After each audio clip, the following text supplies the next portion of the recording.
उसने मुझसे पूछा क्या है आन तेरी। जब उसने मुझसे पूछा क्या है आन तेरी, तो गर्व से मैंने कहा ये तिरंगा है शान मेरी। बहुत प्यार करते हैं ना हम इस तिरंगे से, आप भी हम भी। हर एक जाबाज सिपाही, वो जाबाज अफसर जो सरहद ही नहीं बल्कि हिंदुस्तान के कोने कोने में उस वर्दी को पहनकर सलाम करता है इस तिरंगे को, जिसके नीचे, जिसकी छत्र छाया में हम पलते हैं, बढ़ते हैं। इसकी छत्र छाया में उस मिट्टी को सूंघते हैं, उस मिट्टी को गले लगाते हैं और प्यार से कहते हैं भारत माता की जय।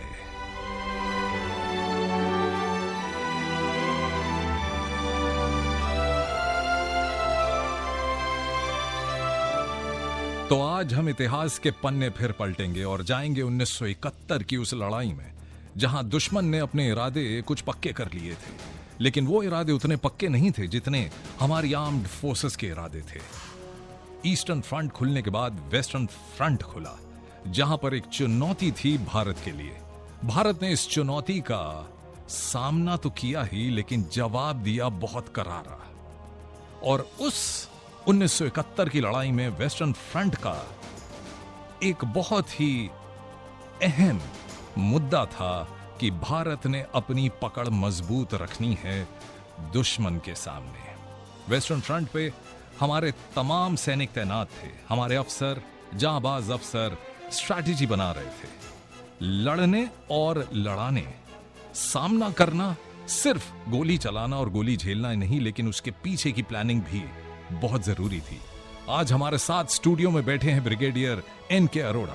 1971 की उस लड़ाई का एक अहम हिस्सा रहे, और आज हम उनसे बात करके इतिहास के उन पन्नों को दोबारा पढ़ेंगे।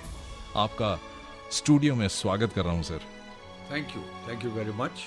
और मुझे इस बात का गर्व है कि आपने मुझे यहाँ इनवाइट किया, और मैं उम्मीद करता हूँ कि जो हमारे साथ उस समय घटनाएं हुई उनका मैं आपको अच्छे से एक्सप्लेन कर पाऊँगा और उनका महत्व भी समझा पाऊँगा। मेरे लिए तो ये बहुत ज़्यादा गर्व की बात है, क्योंकि उस समय 1971 में वेस्टर्न फ्रंट में एक फैमिली से 3 लोग डिप्लॉयड थे।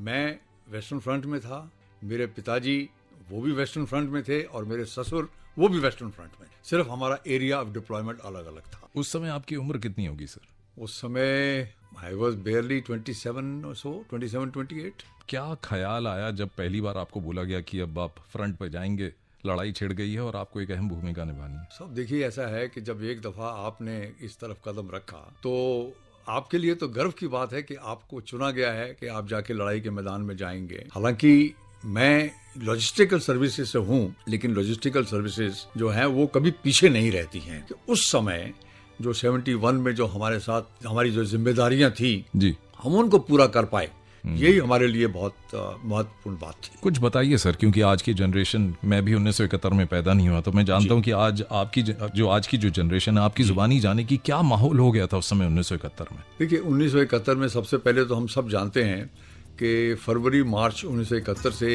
एक गर्माहट शुरू हो गई थी। लेकिन चूंकि उस समय एक डिसीजन हुआ था कि हम लोग थोड़ा पूरी तैयारी करके ही फ्रंट को खोलेंगे जी, तो ये तैयारी करते करते 3 दिसंबर को पहली बुलेट फायर हुई थी 1971 में। हम लोग वेस्टर्न फ्रंट में थे और हमारी जिम्मेदारी थी कि हमारे जितने भी फौज है, हमारी पूरी डिपेंडेंसी, उनको किसी प्रकार से एमुनिशन की, गोला बारूद की कमी नहीं होनी चाहिए, और उनको सही आइटम, सही जगह, सही टाइम पर पहुंचना जरूरी है।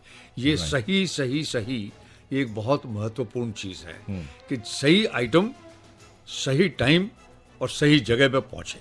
अब इसके लिए मैं आपको एक अच्छा सा उदाहरण दे सकता हूँ। मुझे याद है कि रात को करीब, अब डेट तो मुझे याद नहीं है जी, बट अर्ली दिसंबर हमें आदेश मिला कुछ एमुनिशन इशू करने के लिए। तो वो एमुनिशन जो इशू करने के लिए आदेश मिला, तो रात को हमको ऑर्डर आए करीब रात को 10 बजे, और हमको सवेरे 4 बजे से पहले उसको पूरा करना था। 6 घंटे का टाइम था हमारे पास। हमारे पास करीब 30 3 टन गाड़ियां आ गई, उसमें हमने वो एमुनिशन को लोड करना था जी।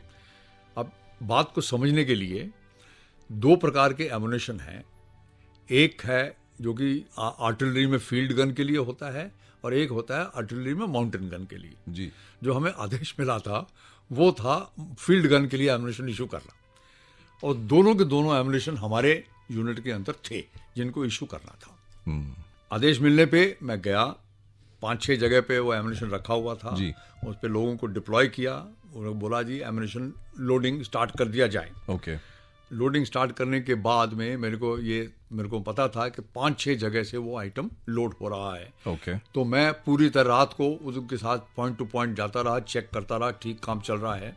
और मेरे को करीब रात को 12-12:30 बजे, शायद 1 बजे होंगे, एक पॉइंट पे नजर आया कि जहाँ पे हमने फील्ड गन का एमुनेशन लोड करना है वहाँ पे माउंटेन गन का एमुनेशन लोड होना शुरू हो चुका था। तो ये गलती हुई कैसे? अगर आप देखते हैं उनके जो बक्से हैं जी, दोनों बिल्कुल एक जैसे दिखने में है। ओके। साइज भी बराबर है, दिखने में भी बराबर है, सिर्फ उसके ऊपर उसका नंबर नाम अलग लिखा होता है। ओके। जब मेरी नजर में आया तो आप ये सोच लीजिए मेरा दिल जो है मेरे मुंह में आ गया कि ये क्या हो गया, कैसे हुआ, क्यों हुआ। खैर चूंकि ये बात हुई हमने उसको रोक दिया। रोकने के बाद में जब असेसमेंट किया तो पता लगा कि कुछ गाड़ियां जो हैं ऑलरेडी वो एमुनेशन लेके जा चुकी है। जी, ये लोकेशन कहाँ की है जहाँ पे ये सारी चीजें हो रही थी, आप बताना चाहेंगे? ये हम लोग उस समय JNK में थे। जी, ये उस समय JNK की एक लोकेशन। हाँ, JNK में थे हम लोग। और वहां से बॉर्डर पर ये एमिनेशन जाना था। और कितना सफर तय करना था? बॉर्डर पे जाना था, बिल्कुल सही है, लेकिन हमारे करीब 50-55 किलोमीटर ट्रैवल करना था जी। उसको। और तो मेरे को आप ये सोच सकते हैं कि मेरा क्या हाल हुआ होगा। खैर जब मैंने इसको आइडेंटिफाई कर लिया कि ये प्रॉब्लम हो गई है जी, तो मैंने वहाँ पे जो स्टाफ जो डिटेल किया था काम करने के लिए, तो उनसे पूछा तो पता लगा कि 5-6 गाड़ियाँ शायद लोड होकर जा चुकी हैं। अब उन गाड़ियों को ट्रेस करना पूरे सिटी में, शहर में, नॉट एन ईजी टास्क। तो हम खैर वो जो करेक्शन करनी थी वो तो कर ली हमने जी। लेकिन अब करेक्शन बाकी थी, क्योंकि जो गाड़ियां निकल गई हैं उनको वापस लाना था। क्योंकि आई कैन नॉट अफोर्ड कि वो एमुनेशन आगे चला जाए और वो पहुंच जाए यूनिट के पास जिसको कि उन्होंने इस्तेमाल करना है during the operation, during the war. तो वो ऐसा हो नहीं सकता है, क्योंकि गलत एमुनेशन, मैंने पहले कहा था, सही आइटम, सही क्वांटिटी, सही जगह, सही टाइम। बहुत इंटरेस्टिंग लग रहा है सर ये जानना। हमारे श्रोता भी जो सुन रहे होंगे उनको बहुत अच्छा लग रहा होगा कि आप बिल्कुल वॉर लाइक सिचुएशन बन गई है जी। आप गोली फायर नहीं कर रहे हैं, एमिनेशन लोड कर रहे हैं। लेकिन करेक्ट, लगभग 4-5 ट्रक, एक ऐसा ट्रंक ले गए एमिनेशन का जी। एक नहीं, पूरा ट्रक भरा हुआ है और उसके एक के अंदर 150-200 ट्रंक है, बॉक्सेस हैं। और अब उनको वापस लाना, उनको ढूंढ के पूरे शहर में ढूंढ के रातों रात दे के वापस आना है। वापस आके उसको वापस निकालना है, वापस निकाल के फ्रेश एमुनेशन, जो करेक्ट एमुनेशन है, उस पर गाड़ी में लोड करना है। राइट। तो मैं सर जी जानना चाहूंगा कि ये हो पाया या नहीं हो पाया जी। ये काम करने के लिए जिगरा चाहिए जी।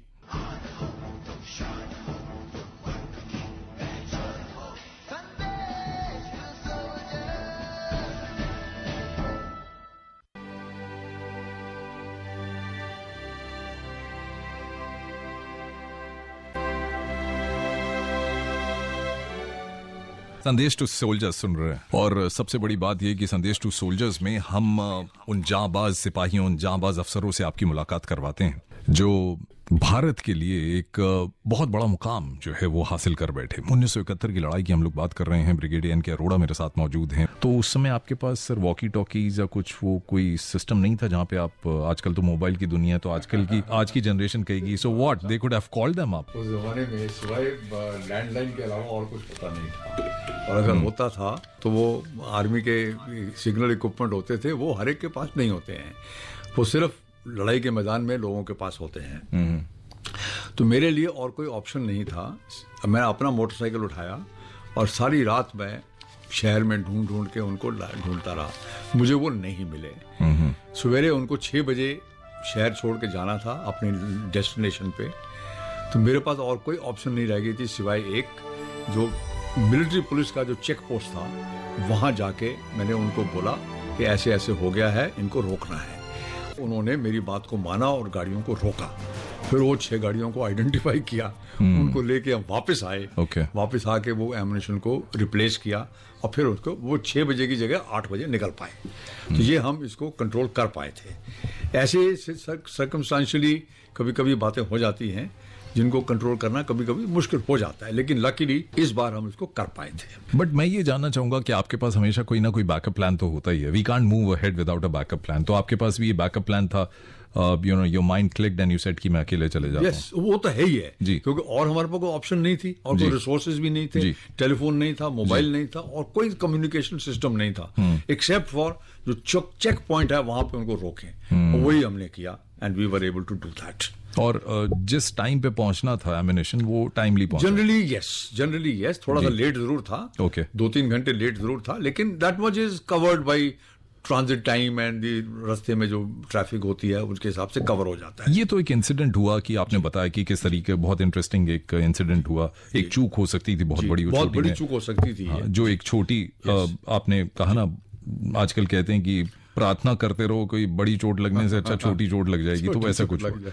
बट जब आप पहली बार आपने एमिनेशंस देखे, आप जब फौज में गए, मैं चाहूंगा कि आप लोगों को बताएं कि वो फीलिंग क्या थी जब आप देखते थे बॉम्ब, इसको कहते हैं, एक तरह तरह की एमिनेशन आपने देखा होगा, तो देख के क्या मतलब, अच्छा लगा, चौंके, या क्या फीलिंग थी वो? देखिए ऐसा है कि मैं कैसे कहूं आपसे, मेरे को तो हमेशा ये लगता था कि ये मेरे लिए चाइल्ड्स प्ले है। ओह, जब से मेरी ट्रेनिंग शुरू हुई एमुनेशन के ऊपर, तो हमको तरह तरह के एमुनेशन को हैंडल करने के तरीके सिखाए गए, ओके, अलग अलग तरह तरह के एमुनेशन की डेमोलिशन सिखाई गई, और उसके लिए जब चार्ज करके उसको फायर करना होता था, Okay. वो हमको सिखाया गया। Okay. तो हमें तो उसमें करने में बहुत ही मजा आता था कि ठीक है, क्योंकि आप जैसे आप दिवाली में पटाखे चलाते हैं ना, Okay. आप वो चलाए और आप हट गए पीछे और पटाखा चल गया, ये वो जब दिवाली के पटाखे नहीं है, इसमें लोगों की जान जा सकती है, लेकिन अगर आप में कॉन्फिडेंस है, Okay. आप में नॉलेज है, आप में एक्सपीरियंस है, तो चाइल्ड प्ले ही है। आई थिंक आप सब लोग को प्रॉपर ट्रेनिंग दी जाती दी है टू जाती है, हैंडल बिल्कुल ट्रेनिंग दी जाती और एक है। जज्बा होना चाहिए कि इतने बड़े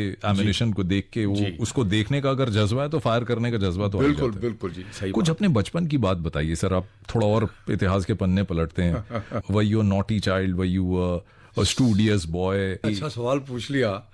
I was not a naughty boy, I was not a studious boy, I was a useless boy. अच्छा, बिल्कुल, बड़ी प्राउडली कह रहे हैं सर आप। बिल्कुल मैं सच्चाई बोल रहा हूँ आपसे, I was a useless boy, पढ़ाई में बेकार। कहीं मुझे देख के तो नहीं कह रहे सर आपकी, मैं भी उसी कैटेगरी का हूँ। अच्छा, तो हुआ क्या था जी। कि बचपन से हमने सिर्फ फौज के एनवायरनमेंट देखी थी, दिल में ये बैठा हुआ था कि और कुछ हो ना हो, बनना मैंने फौजी ही है। मुझे याद है मथुरा में हम पोस्टेड थे, तो हम एक दफा में एक पामिश से मिला, मैंने उसको अपना हाथ दिखाया, मैंने उसको पूछा बताओ मैं क्या बनूंगा बड़ा होके, तो उसने कहा जी आप जाएंगे पुलिस में। तो मैं कहा जी मेरे को तो आर्मी में जाना, यूनिफॉर्म पहननी है मेरे को आर्मी। ओके। जब मेरा एक टाइम आया आर्मी ज्वाइन करने का जी, तो मेरी माँ ने इमोशनल प्रेशर लगाया मेरे ऊपर कि तुम डॉक्टर बनो। तो उनको खुश करने के लिए हमने डॉक्टरी की कोशिश करी, ओके, लेकिन वो तो फेल होना ही था, ओके। क्योंकि ध्यान था ही नहीं उस तरफ। ओके। और जहां मौका लगा हमने एनडीए का इम्तिहान दिया और लेके भाग गए। ओके। अच्छा, अब क्या हुआ कि जब एनडीए के लिए तैयारी की, रिजल्ट आया, अखबार में आया, तो मेरे फादर को तो पता था एवरेज लड़का है, ज्यादा पढ़ाई नहीं करता है, इतना होशियार भी नहीं है। तो उन्होंने जब रिजल्ट आया तो उन्होंने देखना शुरू किया, तो उन्होंने देखा, 1 मिनट 2 मिनट देखा, ये पेपर को फेंक दिया कि इसको तो पास हो ही नहीं सकता, मुझे पहले ही पता था जी। तो मेरे ग्रैंडफादर पास में बैठे हुए थे, तो उन्होंने कहा अरे एक दफा दोबारा देख, अच्छे से देख जरा। तो उन्होंने फिर दोबारा देखा, कहना जी मैंने लिस्ट के बॉटम से देखना शुरू किया था। अच्छा, और आप टॉप पे थे? हम टॉप पे थे। तो मेरे ग्रैंडफादर कहते हैं बेवकूफ, ऊपर से देखते हैं। और मैं अपने बेटे को वो समझा रहे हैं। तो एनीवेज वो पास हो गए, चले गए, एकेडमी में पहुंच गए, ट्रेनिंग हुई। मैं आपको एक मजेदार बात बताना चाहता हूँ। जी जरूर। जब मेरी ट्रेनिंग पूरी हो गई, और मेरी ट्रेनिंग पूरी होने के बाद मेरी पहली पोस्टिंग जबलपुर में हुई, और जबलपुर में मेरा पहला यूनिट, पहला स्टेशन मेरे लिए बहुत लकी रहा। अब देखिए, जबलपुर में मेरी पहली पोस्टिंग हुई COD Jabalpur, central ordnance depot. Okay. इसमें मेरे 3 प्रमोशन हुई, सेकंड लेफ्टिनेंट से लेफ्टिनेंट, लेफ्टिनेंट से कैप्टन। उसके बाद में कुछ सालों बाद मैं दोबारा वहां वापस आया कैप्टन से मेजर बनने के लिए। ओके। मेरी वाइफ से मेरी मुलाकात जबलपुर में, उसी यूनिट में। ओ, जबलपुर शादी भी उसी यूनिट में हुई। वाह। मेरी छोटी बेटी की पैदाइश भी उसी जबलपुर की है। तो ये एक हमारे लिए बहुत ही कहते हैं अहम शहर और समय था। वाइफ से मिले जबलपुर में, फिर तो हो ही गया ना सारी बातें। बिल्कुल, तो है ही है। आपकी वाइफ शो सुन रही होंगी, उनके लिए तो नहीं बोल रहे आपकी बहुत जबलपुर इज वेरी देखिए जी, वो तो मुझे रोज दिन से शाम तक सुनती रहती है। आप जब 1971 की लड़ाई लड़ रहे थे, जी, वो मेरे साथ में थी। आई वाज मैरिड, मेरे साथ में थी। अच्छा, एक हमारी बेटी भी थी। क्या कर रही थी वो भी? एमिनेशन लोड करवा रही थी या क्या? मतलब वो मुझे सपोर्ट दे रही थी ना। सपोर्ट। सो मैं देखिए, आपको लग रहा है मजाक की बात कर रहा हूँ, बट अगर आप जोश में हैं, if you that passion for the country comes from the ladies in a house, whether it's a mother, sister, a wife. I can assure you, without that हमारी जो है एफर्ट्स वो पूरी नहीं हो सकती हैं। उनको हमें ये भरोसा है कि अगर हम आगे हैं, हमारा पीछे सिक्योर है। इस चीज को लेके हम चलते हैं, और हम इसके बिना तो हमारा कुछ हो ही नहीं सकता है। लेकिन ये है कि हम कभी कदम पीछे नहीं हटाएंगे, इसमें कोई शक आपको लगता है जब 1971 की वॉर हुई थी, there were a lot of lessons that India learned from 1965 and we were like we were on a different scale। अगर हम कंपेयर करें 1965 की लड़ाई से 1971 में, हमने मुंह तोड़ जवाब दिया था 1965 में भी, लेकिन 1971 में हम लोग कुछ अलग। 1971 का तो कोई मुकाबला है ही नहीं, दुनिया में मुकाबला नहीं। क्या फर्क रहा सर उस दौरान 65 से लेके 71 में, जो इंडियन आर्मी एक अलग ही लेवल पे पहुंच गई? Better preparation, better training, better coordination, better planning. These were the major factors which ensured victory in an unparalleled victory in 1971 Eastern Front. Western Front में जो था वो तो we were stable and we secured quite a lot, which later on due to political reasons was sort of probably diluted a little bit. But जो eastern theatre में जो हुआ है उसका तो कोई मुकाबला पूरी दुनिया में कोई नहीं कर सकता है। आज तक कभी सुना है आपने कि एक लड़ाई के अंदर एक पूरी आर्मी सरेंडर कर देती है? ऐसा हो ही नहीं सकता। 1,93,000 द पैशन जो आपके अंदर अभी पैशन लग रहा है sir, you don't look like a retired army personnel, you don't look like a retired army अफसर। अभी आपके जो पैशन लग रहा है ना, ऐसा लग रहा है कि आप वही 1971 के वही ठीक बोला आपने ना, वो जवान अफसर हो जो कह रहे हैं अरे यार ये हो गया था। Sam Manekshaw, big name sir. Oh yes indeed. उसमें आप देखिए how motivational was he then. देखिए Manekshaw is a person who has been in the army even before the independence. In the World War II, he was a captain at that time. He took part in the Burma campaign. उस समय जो हालात थे, आपको मैं बताऊं, मुझे इस बात से कहते भी बड़ी प्राउड फील होता है कि बर्मा कैंपेन के बाद जब विड्रॉल शुरू हुआ 14th आर्मी का, उस समय ऑर्डिनेंस कोर के यूनिट्स जो थी वो बर्मा कैंपेन में इन्वॉल्व थी। इम्फाल, कंगला टोंगबी, इस एरियाज में ऑर्डिनेंस की बड़ी बड़ी मेजर यूनिट्स थी वहां पे। एंड उस समय जापानीज का जो इन्वेजन था वो इतना सीरियस हो चुका था कि कंट्रोल में नहीं आ रहा था, and the 14th army, British army started withdrawing. They started withdrawing. तो उनके विड्रॉल के टाइम पे हमको एक सिचुएशन आ गई थी कि हमारी जो ऑर्डिनेंस यूनिट थी, it was got surrounded by the Japanese forces and they assaulted us. And at that time major Boyd was the second in command, who was given the responsibility. अब ये सोचिए कि एक ऑर्डर्स ऑफिसर होने के बावजूद उस बंदे ने काउंटर अटैक किया on the Japanese forces and eliminated them. That is something which is unparalleled in the history. But he was a good tactical general, है ना, the leader. तो बॉयड की जिसकी मैं बात कर रहा हूँ वो तो ऑर्डर्स ऑफिसर था मेरे जैसा। इसे सर्कमस्टेंशियली उसके हाथ में बंदूक दे दी गई, उसको कहा कि ये करके आओ, वो करके आया। 19 लोगों की जान गई थी उसको प्रोटेक्ट करने में उस टाइम पे। So that was a major historical event. जो हमारी ऑर्डिनेंस है, जहां हमारा एमिनेशन का भंडार है, दुश्मन भी तो जानता है कि यहाँ भंडार है, पहले इसको उड़ाओ। वो देखिए ऐसा इतना हमारे एक कॉन्सेप्ट होता है जी, जिसमें आपके जितने भी जो लॉजिस्टिकल सर्विसेज होती हैं उनको एक ग्रुपिंग करके अलग से रखा जाता है, उनको प्रोटेक्शन मिलती है। हर जगह मिलती है protection, because they are not right on the border, they are slightly behind. Whereas in certain other operations like IPKF जैसे जो हुआ बाद में हुआ 1987 में, आप उसके भी, मैं उसमें भी इन्वॉल्व था। जी। तो उसके अंदर तो there was no borders, you were surrounded by LTT and anybody and everybody all around you. एक गुरिल्ला वॉरफेयर चलती है उसमें। तो ऐसे हालातों में क्या कहते हैं, आपके जो सर्कमस्टांसेस होते हैं वो डिफरेंट हो जाते हैं। सर एक सवाल बहुत जगह नहीं पूछा गया, मेरा मन कर रहा है पूछने का। 65 से लेके 71 तक हमने अपनी आर्मी तो ट्रेन की, हमारे कुछ फॉरेन कंट्रीज भी हमारे साथ आई हमारी आर्मी को बनाने, वो they involved in teaching us the drills, the warfares, या ये सब इंटरनली हम लोगों ने सीखे सारे वॉरफेयर? देखिए, ये आपने बड़ा मजेदार सवाल पूछा है। फॉरेन आर्मीज ने हमको ट्रेनिंग दी हो ऐसा रिकॉर्ड में नहीं है।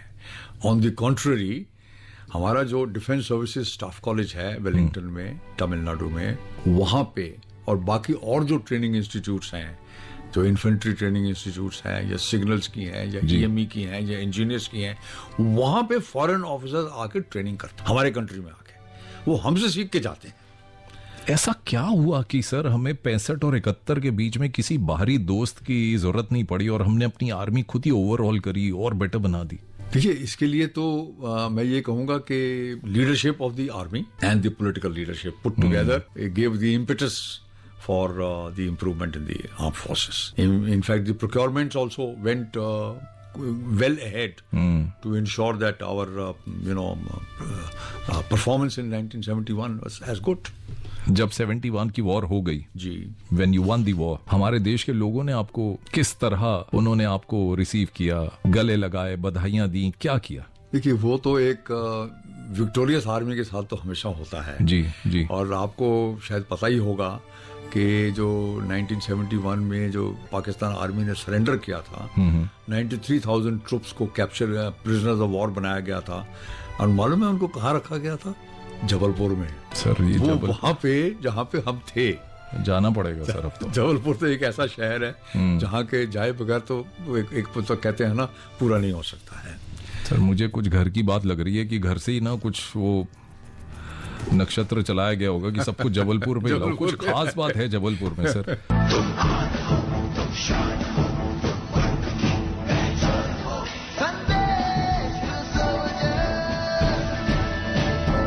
संदेश टू सोल्जर सुन रहे हैं। मेरा नाम है मुनीश जॉली और मेरे साथ आज स्टूडियो में मौजूद हैं ब्रिगेडियर एन के अरोड़ा। 1971 की लड़ाई या फिर श्रीलंका की वो पीस कीपिंग फोर्स के साथ सर रहे। एम्यूनिशन, ऑर्डिनेंस, ये जब शब्द आते हैं हमारे कानों में तो बहुत कम लोग जानते हैं कि वहां पे सबसे ज्यादा डिसिप्लिन चाहिए होता है, क्योंकि आपने अपना असला, बारूद, अपने जो शस्त्र हैं वो संभाल के रखे हुए हैं, जिसकी बदौलत दुनिया की कोई भी आर्मी है वो लड़ती है। Right sir? किस तरह का डिसिप्लिन होता है सर आपके एम्यूनिशन डिपो में या ऑर्डिनेंस में?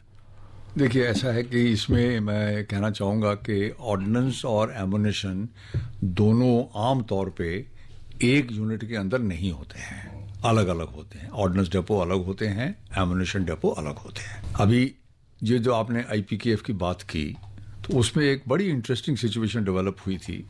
स्टार्टिंग में जब हमको आदेश मिला कि हमको श्रीलंका जाना है जी, तो हमको शाम को 6:30-7 बजे के करीब 29 जुलाई को हमें ऑर्डर मिले कि हमें कल सवेरे 6 बजे वहां पहुंचना है। ओके। तो उसकी तैयारियां शुरू हो गई रातों रात जी। चूंकि हम ऑर्डिनेंस में हैं तो हमें 1 हफ्ते का टाइम मिला चेन्नई पहुंचने के लिए। ओके। उस समय मद्रास। ओके। और लेकिन जो फाइटिंग एलिमेंट्स थे उनके लिए आदेश था कल सवेरे 6 बजे जाफना पहुंचना है। तो रातों रात एक तरफ से वॉर एफर्ट शुरू हो गई, एवरीथिंग ऑन वॉर फुटिंग। और हमारे लिए ये था कि हमारे को गाड़ियां चाहिए, आदमी चाहिए, सामान उठाना है, लेके जाना है।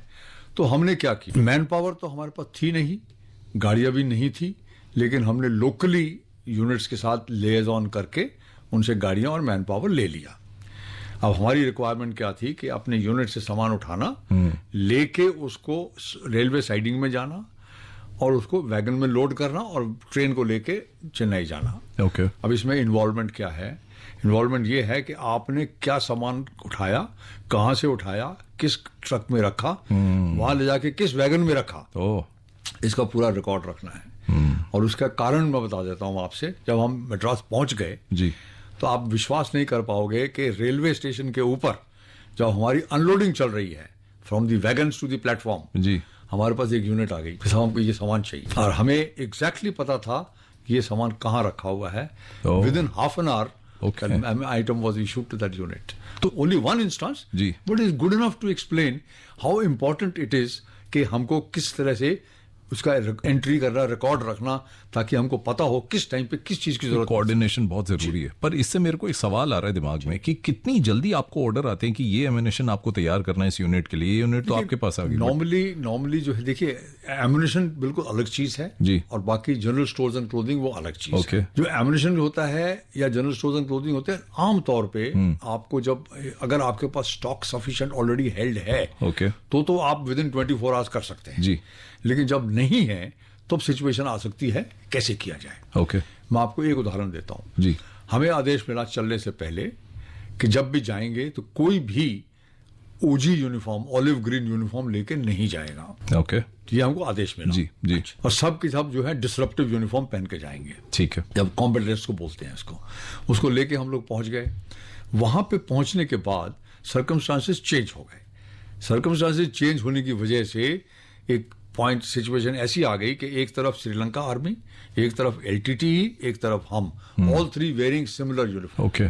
ये कैमोफ्लेज ड्रेस की बात तो नहीं कर रहे? बिल्कुल उसी की बैटल ड्रेस उसको बोलते हैं। तो उसकी वजह से ये कंफ्यूजन हो गया कि कौन कौन है, ये कई बार पता नहीं लगता। तो हमें आदेश मिला कि साहब एकदम 1 हफ्ते के अंदर, 2 दिन के अंदर, 3 दिन के अंदर, जितनी जल्दी हो सके आपको ऑलिव ग्रीन यूनिफॉर्म इशू करनी है, जो कि हमारे पास स्टॉक पे थी ही नहीं।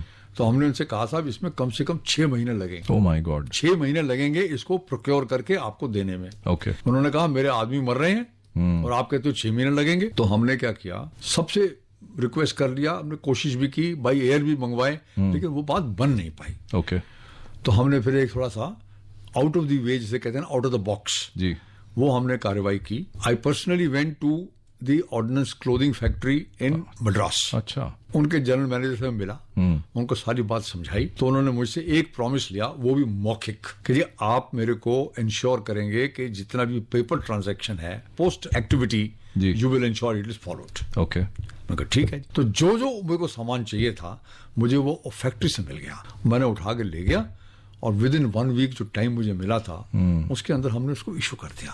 तो आपने सवाल पूछा था कितना टाइम लगता है, कितने रिएक्शन टाइम वगैरह, जहां तक ऐसी सिचुएशन आ जाएगी वो तो एक बात ही अलग हो गई। अंडर नॉर्मल सर्कमस्टेंसेस 24 घंटे के अंदर सारे काम हो जाते हैं। Wow, so that's how it is, and that's how you know वो शार्प माइंड जो होता है वो ऐसे ही काम करता है। जी जी। और फिर हमारे फ्रंट में जो भी हमारी फौजें खड़ी थी, जी जी, उनको फिर बहुत एडवांटेज मिला होगा। एब्सोल्युटली। सो उनको they are at least on a stronger wicket, तो they are able to carry out the operational responsibilities जो उनको दी गई हैं। सर, बड़ा अच्छा लग रहा है आज संदेश टू सोल्जर्स में हम लोग बात कर रहे हैं ऑर्डिनेंस की, हम लोग प्रोक्योरमेंट की बात कर रहे हैं जी, और हम लोगों ने बात की, हमने कितने गोले चलाए, कितनी गोलियां खाई, कितनी गोलियां दागी, लेकिन उसके पीछे एक तैयारी आप लोग करवाते हैं जी, है ना, वो बल जो है पीछे से आ रहा है, इसकी भी जानकारी मेरे ख्याल से हमारे जो लिसनर्स हैं उनको बहुत अच्छा लग रहा होगा। आपके घर चलते हैं सर जी, आपके कुछ फैमिली लाइफ के बारे में जानते हैं। जी जी। आपने बताया कि 1971 में you already married. How did you meet your wife? Sir, ये एक सेगमेंट है तो ये सवाल थोड़े आएंगे, बट सर हमारे पास समय थोड़ा तेज भाग रहा है तो हमें भी जल्दी जल्दी। जी, बिल्कुल। वो ऐसा है जी कि मैं जिस यूनिट में पोस्टेड था, मेरे जो CEO थे, कमांडिंग ऑफिसर साहब जी, उनकी बेटियां थी। ओके, बस उनको जैसे कहते हैं ना, मुलाकात हुई तो डिसाइड हो गया कि जी इन्हीं से शादी करनी है। सर मुलाकात में डिसाइड हो गया?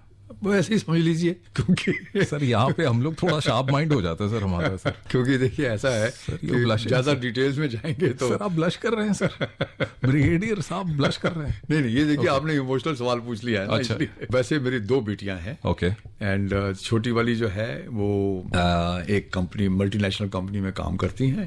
बड़ी वाली जो है वो एक कंपनी खुद चलाती हैं। Okay, wonderful. They are doing a great job around. और मेरी वाइफ को बारे में शायद आपको जानकारी होगी। मेरी वाइफ एक टेलीविजन एंड फिल्म आर्टिस्ट है। ओके, और 1984 से वो प्रोमिनेंस में है। Okay. वैसे उन्होंने काम जो शुरू किया था वो 1980 से शुरू कर दिया था टेलीविजन में, लेकिन उनका परिचय आप ही दे दें सर, मेरी कहीं जबान। उनका नाम जयश्री अरोरा है।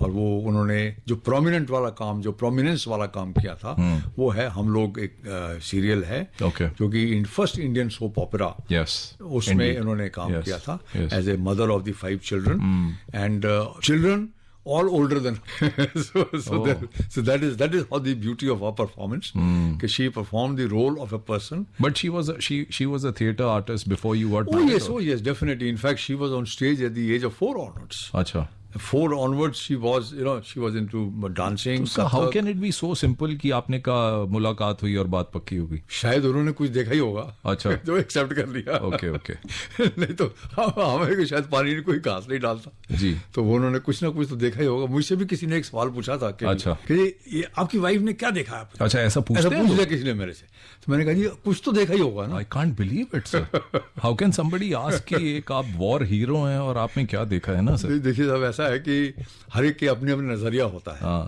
तो मैं ये कहूंगा I am lucky person that a person like her agreed to be my life partner. अच्छा सर, सच सच बताइएगा जी, वो सामने बैठी हमारे, आप इसलिए बोल रहे हैं? वो अगर नहीं भी होती तब भी मैं यही बोलता हूँ। जयश्री मैम, स्वागत है आपका। Thank you so much. हम लोग आपके फैन हैं।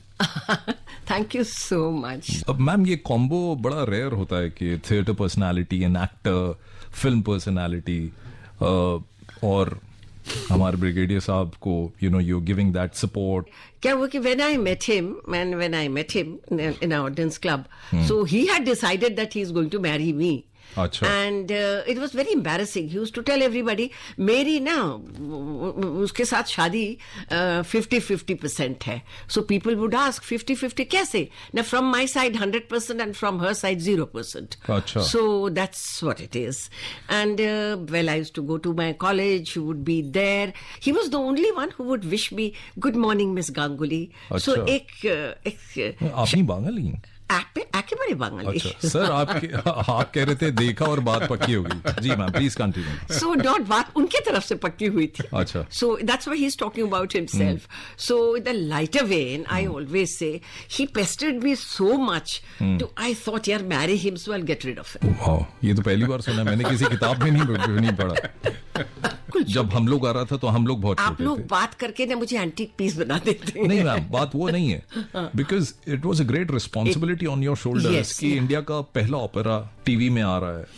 Give credit to Mr. Manohar Shyam Joshi, Okay. who was the writer. Okay. He saw me and he said, "You will be the mother." I said, मैं तो कभी ऐसी महिला से मिली नहीं हूँ। I was in my 20s at that time. और sir मान गए थे ब्रिगेडियर साहब हमारे? नहीं, at that time he was a major. See, this is my work. Okay. So, I mean, ये मैं जब सुनती हूँ ना, allow, ये तो कुछ नहीं है। And destiny, I was supposed नहीं, it's to not be. about allowed. वो कहते हैं क्यों आप मदर क्यों बन रही हैं आप? नहीं, उन्होंने बोला मदर बनने। अच्छा। कि you be, and he had some plans कि flashback दिखाएंगे, जो कि उन्होंने बुनियाद में दिखाया। Okay. You know? वो भी एक बहुत नामी सी। I was there too, and I believe in destiny. Sir, यहाँ पे 1 घंटे का शो छोटा पड़ जाएगा क्योंकि जयश्री मैडम यहाँ पर हैं, रिनाउंड एक्ट्रेस, शाहरुख खान की mother.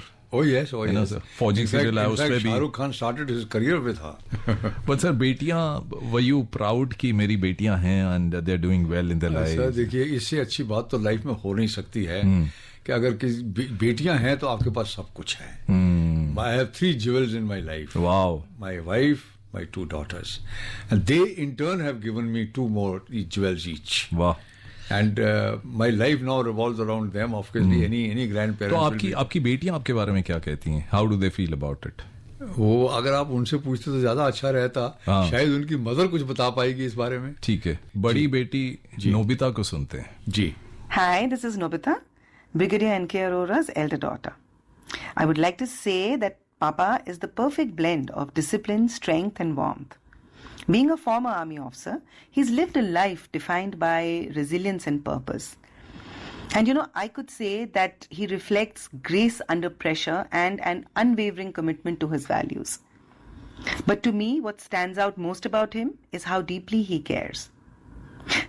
As a kid, I had this habit of remembering things just before going to sleep, things that I needed urgently for school the next day. And he would run out no matter what time of the night it was, to go and pick that odd stationery item for me. I would define Papa as a very hard-working person. He continued to work full-time for about 2 decades post his retirement. And even now, he's actively involved with an NGO, donating his time and expertise to create an impact in people's lives. And you know what? He finds his greatest joy on the golf course. To sum up, I can say Papa is unassuming, leading with strength, humility, and commitment. And both me and my sister are super, super, super, super lucky to have the most amazing parents in the world.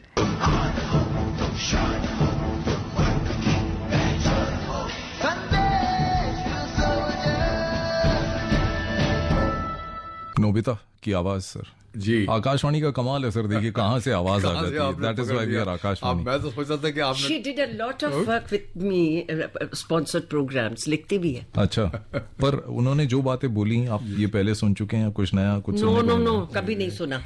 ऐसा कभी उन्होंने पहली ऐसा? बार, मैं खुद पहली बार सुन रहा हूँ। और आपकी दूसरी बेटी? दूसरी बेटी, क्योंकि वो मेरे साथ 1 साल मेरे साथ रही थी वेलिंगटन में। अच्छा। जब मैं स्टाफ कॉलेज में इंस्ट्रक्टर बन के गया था, ओके। तो 1 साल वो मेरे साथ थी।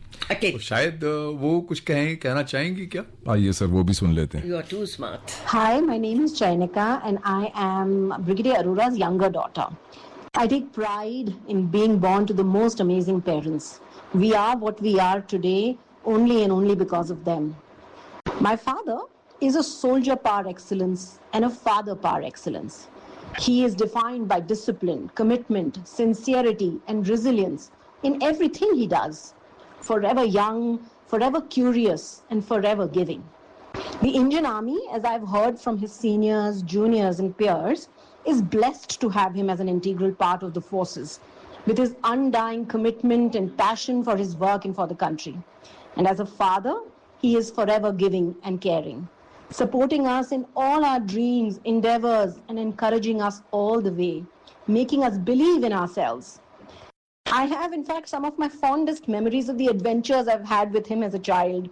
He taught me how to drive a scooter, take on some arduous journeys, and all along, encouraging me then and encouraging me now. In fact, he says that he wants to be born as an army officer in his next life as well, bringing laurels to the country. And I, for one, want to be born as a child to my parents all over again, and living one more time the best childhood that anyone can have. Love you, Papa. Love you, Ma.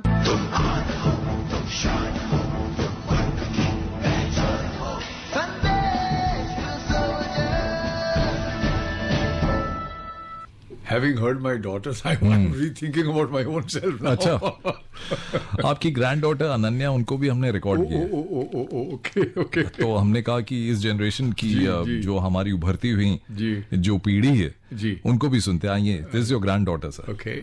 Hi, I'm Ananya. I'm Brigadier Arora's eldest granddaughter. When I think of my Nanu, I think of someone who's extremely disciplined.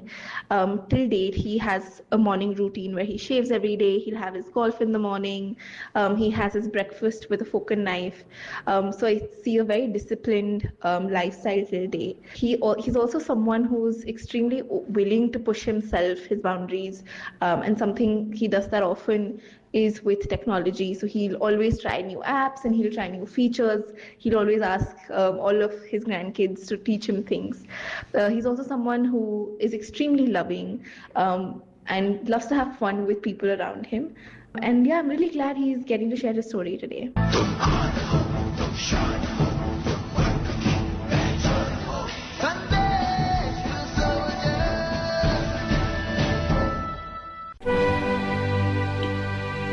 Sir समय बहुत तेजी से भागे जा रहा है जी। और 1 घंटा हमें लगता है कि कैसे बीत गया। मैंने आपसे कहा था कि वाकई में बहुत तेज ये घड़ी भागेगी। जी जी। पर ये नई पीढ़ी, युवा पीढ़ी हमारे पास है यहाँ पे। How will you encourage them? अगर हम ऑर्डिनेंस की बात करें, हम सिर्फ फौज की बात करते हो तो एक इंप्रेशन सिविलियंस को जाता है कि बस लड़ना है हमने और जाके दुश्मन को ढेर करना है, लेकिन उसके पीछे जो उनका सपोर्ट है उसके बारे में कम करते हैं। तो आप कैसे इंकरेज करेंगे?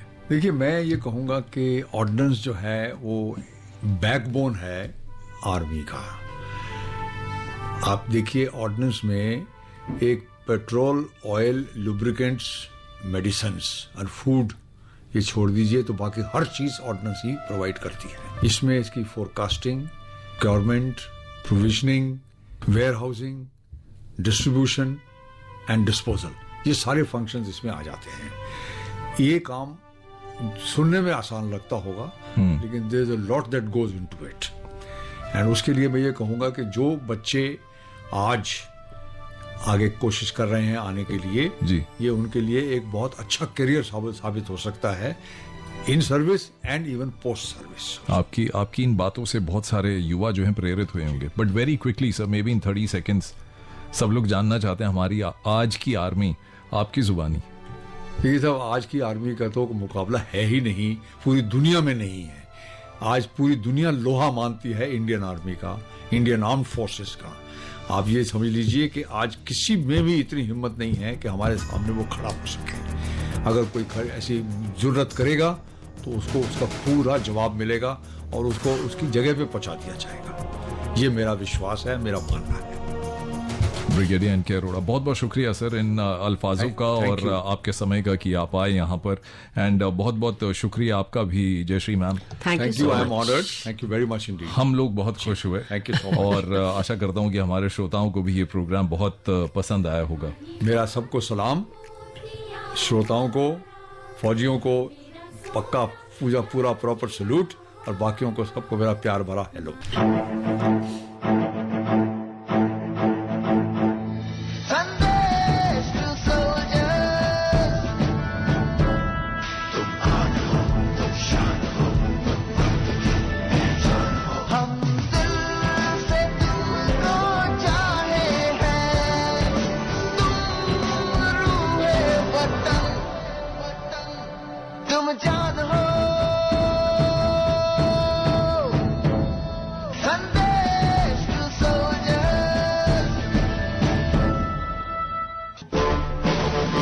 अभी आप सुन रहे थे हमारा विशेष कार्यक्रम संदेश टू सोल्जर्स।